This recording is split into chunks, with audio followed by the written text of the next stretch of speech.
Streams across the U.S. are carrying toxic contaminants like selenium causing deformities in fish. Because of mountaintop mining, a way to remove coal seams by literally chopping off the tops of mountains and pushing them into nearby valleys, often leaving areas in Appalachia looking like denuded moonscapes, leaving over 1,000 streams in West Virginia polluted, the same size as the Ohio River.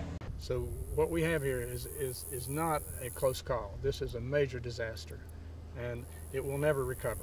Pollution is being caused when the water trickles down from the valley fills. Margaret Palmer and a team of scientists released a paper advising EPA guidelines be changed. We made the unusual recommendation for scientists that mountaintop mining should end. And the reason for that is that twofold. One, the science is unequivocal on the problems it causes. But two, and more importantly in some ways, because it is legal in the U.S. to pollute streams or to destroy them in this case, if you can mitigate for that. And in this case, there's no known way to clean up the water or to mitigate for the complete loss of ecosystems. Larry Gibson is another one of the last remaining residents surrounded by mine sites. He showed us his property.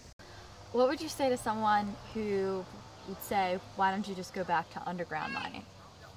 That was said to me yesterday by National Public Radio. Because a lot of scientists that I've talked to said that that would be the better alternative. What would you say to them? If you're going to pick the alternative between the two, you know why it would be a better alternative? Because you'd have more people working. It takes more people to run an underground mine than it does a surface mine. That's the only better alternative. You know why? And you go back and ask these scientists this very same question, and I bet you my life you can't answer it. You can't sell dirty coal. You still got to clean the coal. And when you clean the coal, you still got to store the mine waste somewhere. And when you store the mine waste somewhere, somebody's going to pay the price.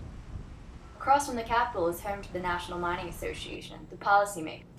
Carol Ralston says they are doing what they can, and that we are not close enough to weaning ourselves off of coal just yet. The gap between how much electricity is generated from coal and how much is, say, from wind. Wind is about 1%. Coal is almost 50% of our electricity. And so that's a huge amount of build out. For wind and solar, you do have to have backup power, whether that's nuclear or coal or natural gas. Reporting from West Virginia, I'm Laura Betts.